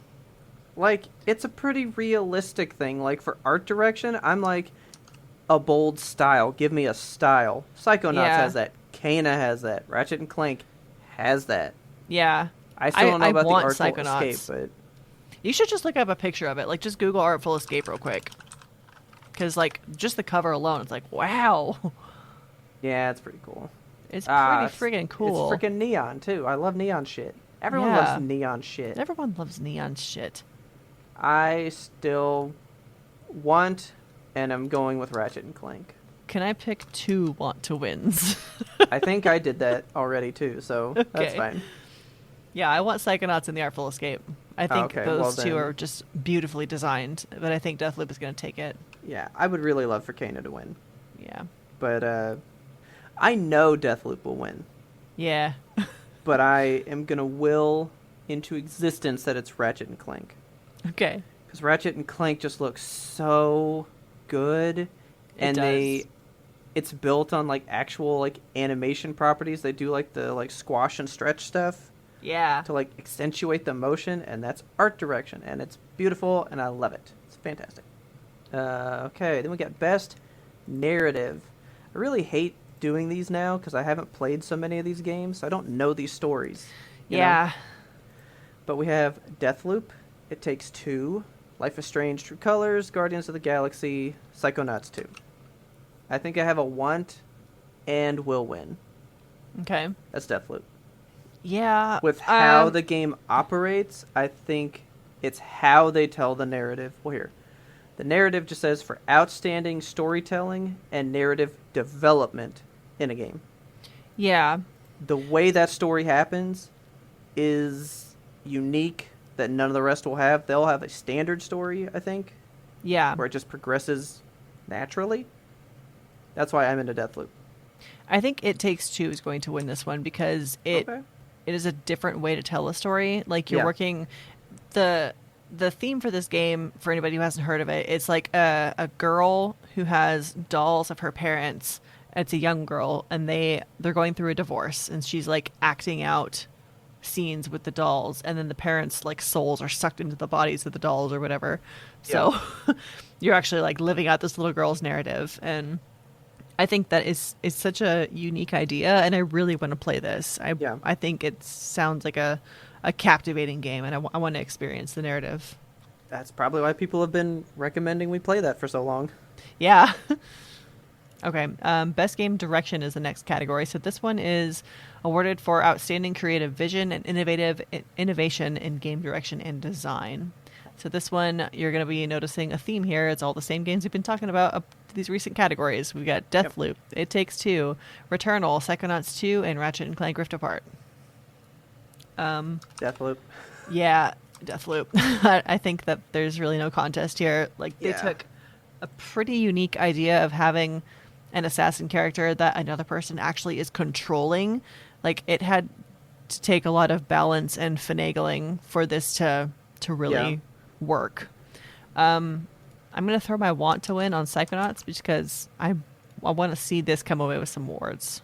You sold me a little more on It Takes Two, so I gave it one. Okay. I love the idea of Returnal, and I think it's very ambitious for what it is. Yeah. A game can have good direction, but that direction has to grab people, and I just don't feel like it grabbed people the way that it was trying to. So to me, that would be a misstep, you know? Right. And Ratchet and Clank is fucking dope, but it's something that's happened. Like, it's just a really fucking good game. Yeah. You know? And it works very well, and I love it. I dearly love that game. But, like, it's not new. You know what I mean? Yeah. So I can't go there. So now we have Game of the Year. Kelsey. Robert. Would you read these out with me? Yeah. There's 1, 2, 3, 4, 5, 6 of them. Here it is. Again, it's Deathloop. It Takes Two. Metroid Dread. Psychonauts 2. Ratchet and Clank Rift Apart. Resident Evil 2. No, Resident Evil Village. All right. This is a tough one. This is where we were all like, oh, yeah, you know, we know what Robert's going to do. No, you don't. No, I know what you're going to do. I think you're going to put it on Deathloop because Deathloop is probably going to fucking sweep, I feel like, right? But you ready? I want Deathloop to win. Why do you want Deathloop to win over Metroid Dread? Because Metroid Dread is Metroid Dread. I mean, it's the game we know. Yeah. There is nothing special about Metroid Dread. It is just pretty special. Another good game. But it's the same, I mean, it's the same formula. It's the same type of game. There's nothing, like, if Metroid Prime didn't exist and Metroid Prime had just come out and it, like, reinvented what Metroid was, that's Game of the Year. Yeah. This didn't reinvent anything about Metroid. It just gave us good Metroid. Okay. And I love it for that. But I wasn't rocked to my core at what it gave me. You know what I mean? Yeah. So no. I'm interested because there's 4 games in this category that are sequels or like pieces of a series, you know? Yeah. And 2 individual unique standout games. And it's... You know what I want to win? Well, just because I like it so much, Ratchet and Clank. It was so good. Okay. And it's so replayable. But it's a game we've had. Yeah. It has a cool mechanic. I don't think any of these games anything has existed like Deathloop, and that is why that is Game of the Year to me. Yeah, I mean, it is so unique, and it was so anticipated, and so many people bought this game. Like, it has been highly played, you know? Like, Yeah. there's enough reviews for this. Because like I said, I didn't want Deathloop. I thought it was going to be a dumb game. I was like, it's really not a game for me. But as I hear things about it, I'm like, that's what you do? Like, what? Yeah, it sounds... Like, when I ask myself, can you do that in a game? That's when you've done something, you know? Yeah, you're right on that. So I'm between Deathloop and Resident Evil Village for this one, because Resident Evil Village was also so highly anticipated, so teased out, and so well received, right? Like, I don't think people complained about Resident Evil Village. I thought that too, and then I was like, but Resident Evil Village is like a best of all the other Resident Evil games, so it's still things we've had. It's just now all in one package, which makes it amazing, right? But for me, I can't get over that Deathloop is this thing that I'm like, how did you even formulate that idea? Yeah, and that's the thing that is pushing me toward also saying Game of the Year for this one. So the category is recognizing a game that delivers the absolute best experience across all creative and technical fields. And I think that Deathloop, from what I've read and heard about it, has done that, right? I think so. I hate to pick the same one as you on this one, but I might have to, just because it is. It really is. And I think Deathloop is going to win Game of the Year. I mean, it is. I kind of wish it... I don't wish it was any of these other ones, actually. I don't. Okay. I was like, go ahead, say it. Psychonauts 2. Well, I mean, I want Psychonauts 2 to win something. I don't think it's worthy of Game of the Year, but... That's why I had said for best action adventure, right? I was like, I'd like Metroid to take it here. Yeah. It won't with what it's up against. That's why I was like, they're going to have to throw it a bone, because if they give it Game of the Year, I'm not going to believe it. Like, that's what will bother me about it. I'll think they did it just to, like, appease people that waited 19 years for this game to come out. Yeah. That doesn't make it the best game. I love it. I thought it was great. But there was nothing in it that I was like, wow. I've never thought that could be there. It was exactly what I was waiting for, you know? Yeah. I wasn't surprised by that game. It was just good. Just good. Psychonauts is, I think, just that. More of what people expected and were waiting for. Right. Waiting a long time for. Yeah. Ratchet and Clank. I just think it's so much fun. Like, that's why I like that one, because it does deliver on all fronts. Gameplay, fun, acting in it, awesome. The music, great, because the Metroid's built on music, and the music in this one kind of sucks. Like, that's like one of the only complaints that people have, that Metroid is like a musical powerhouse of a franchise, and this has the most forgettable music. Really? So, I would say me. You have to take it out for that reason, you know? But Yeah. Ratchet and Clank hits that point. Like, Ratchet and Clank gets it. I love that game. I will play that game, like, forever. That's why I would like to see it win. But the only thing in that game that made me go, like, whoa, was a new mechanic that's just afforded by technology. Yeah. It wasn't, like, a genre or a whole new way to indulge in a game. That's what Deathloop is to me. Okay.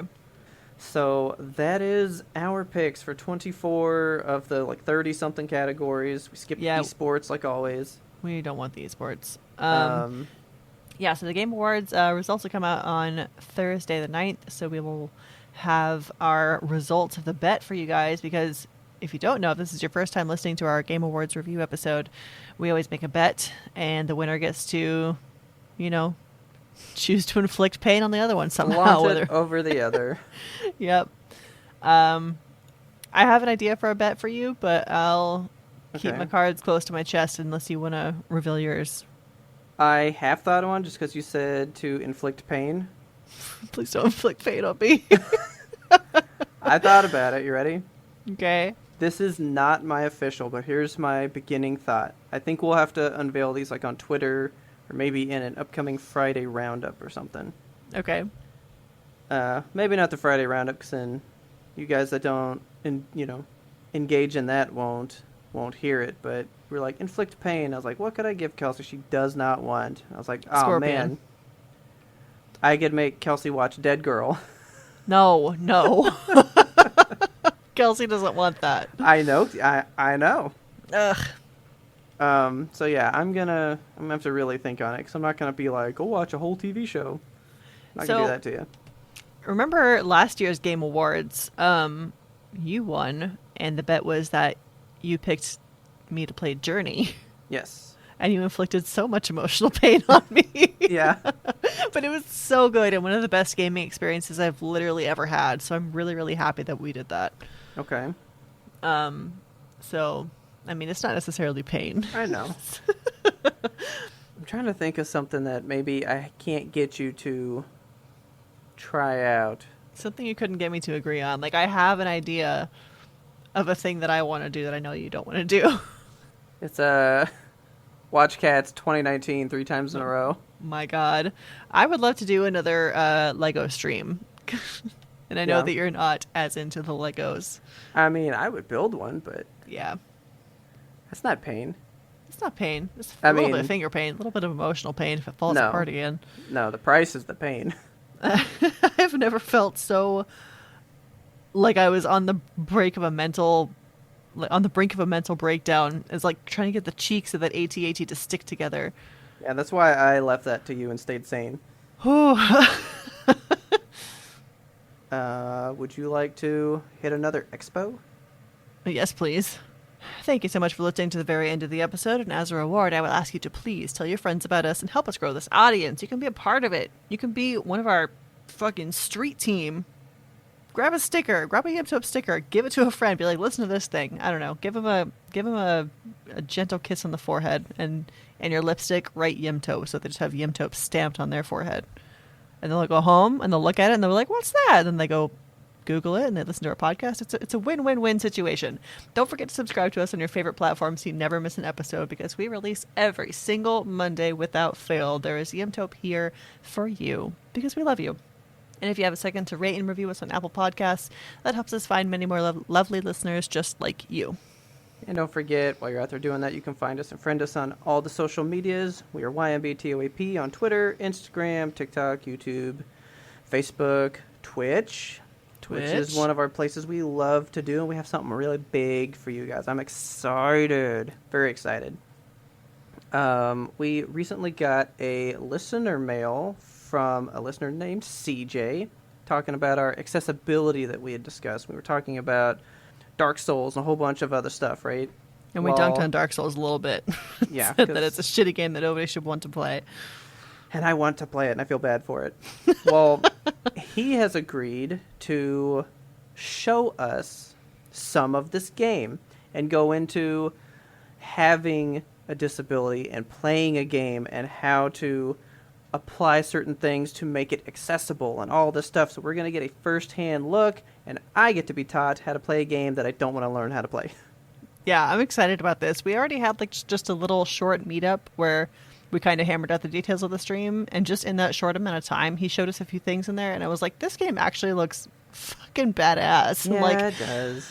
I hate that I want to play it now. So we will be watching. We will be in the gracious company of CJ, who will lead us on this journey of Dark Souls 3. That will be next Saturday, November 27th at 6 p.m. He's got some stuff laid out for us. We'll also be taking some questions, if anybody has any, about accessibility in games with a disability. And there's something that we're going to do that I'm really excited about, and I think we're going to wait till the stream to announce that, and I'm going to cry, I think. Okay. So I'm excited. Please tune in and see what that surprise will be. Yes, our voices and faces will be there, but our gameplay will be passed off to CJ. Yes. And don't forget to think about that Patreon. If you like what we're doing here, you want some of that pre-ramble you heard, you want some reviews that we do monthly, you want to just be in the know in our Discord, hanging out with us, don't forget to go out to Patreon and sign up. And these listener mails bring us good topics, thought-provoking things, and sometimes special ideas for Twitch streams where we bring those people in. You don't know what can happen with just a piece of mail, right? Yeah. Write us some mail of a topic you want to hear us talk about, just what you think about anything we do, anything you want us to do. Just send us whatever is on your mind. That's what we want to hear from you. Yes. And our theme song is, as always, The Grim Reaper Blows the Horn by Faraj. Please check him out on YouTube. He's got the good tunes. He's got the hot beats. He drops it down for you guys. He drops it low, brings it back up. It's wonderful. And as always, thank you so much for listening. And tune in next time to get the answer to that burning question. Is Deathloop really going to sweep all the categories?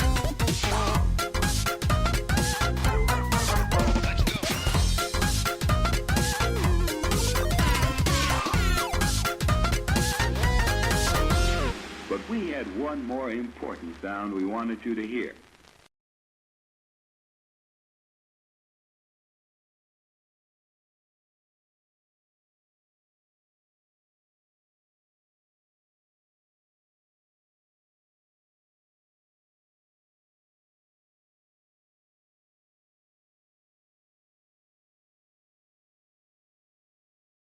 This is Yimtope on Fridays, but on Monday.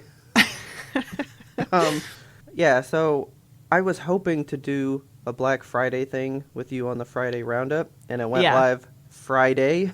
Yeah, but we record so we didn't have early. time to actually. We record Thursday night, so we didn't have time to pull all the data and stuff. So dude, fucking Black Friday, man. This is all for the PlayStation Store, by the way. Yeah, this is all PlayStation Store stuff, and if you have PlayStation Plus, some of these prices are different. What? But I had to. Yeah, you get an additional discount if you're Nice. if you're on PlayStation Plus. But when you're logged in to see those prices, if you own something, it doesn't show you the price because they're like, we already own it. So I logged out because there's games that I own that I want you guys to own. So I had to see what the price was. Tons of Assassin's Creed, but the big one for me, I always buy the Ultimate Edition or the Gold Editions. Yeah. Whenever they're $50 because they normally run $100. The new Assassin's Creed for PS5. I've been waiting for $50. It's $47. It shows 53 here, but with the PlayStation Plus extra bump, see, I get 5% more. Oh man, and that's down from 120. The one right above it, the Assassin's Creed bundle. What does that'll come with? Because that's originally 160 and it's down to 48. Oh, so that's fucking the three biggest fucking games. It's oh my god. All of so it's the base game though, but it's 3. Assassin's Creed Origins took me a full year of play to beat. Jesus. And I'd play it for 3 to 4 hours a day. Every day. Oh my god. It was huge, and I just started Odyssey cuz I was still that daunted from what I did in that one. Yeah. But I'm going for it now. And now there's fucking Valhalla, and these 3 games are huge. They're all so fucking huge.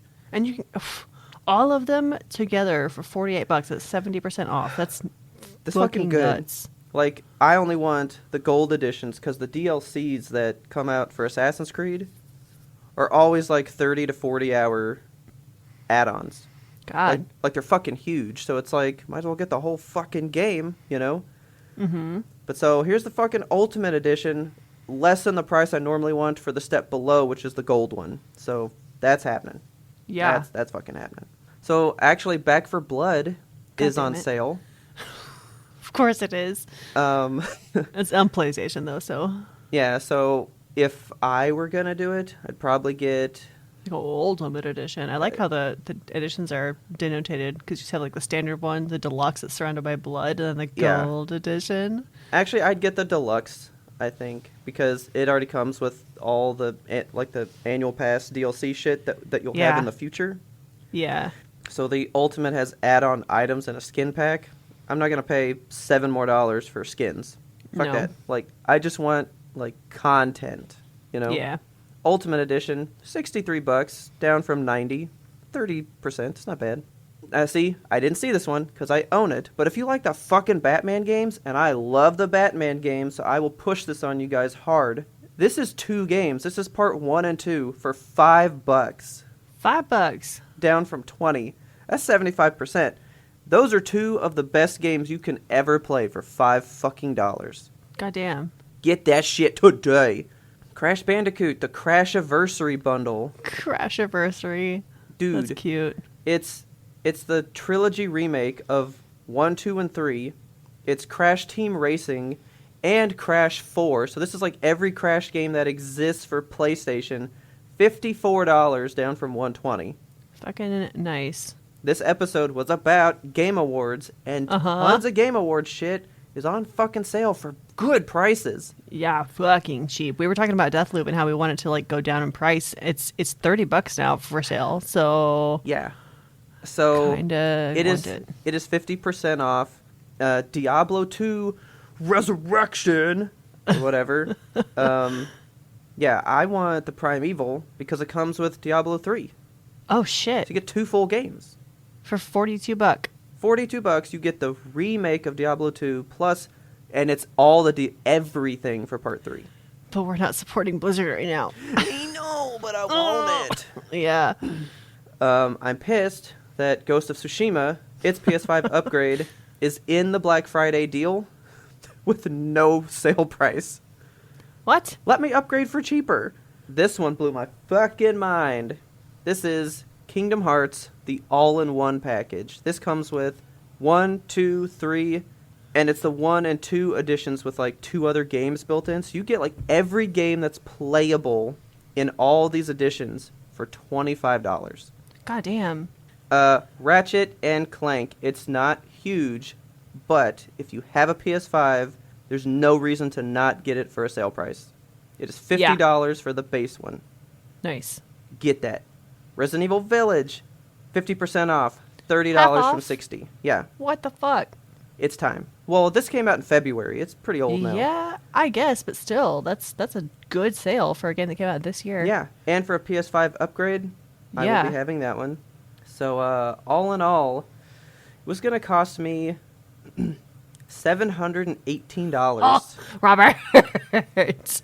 Normally, almost $1,500. Christ, you can't spend $700 on video games. There's no way that's happening.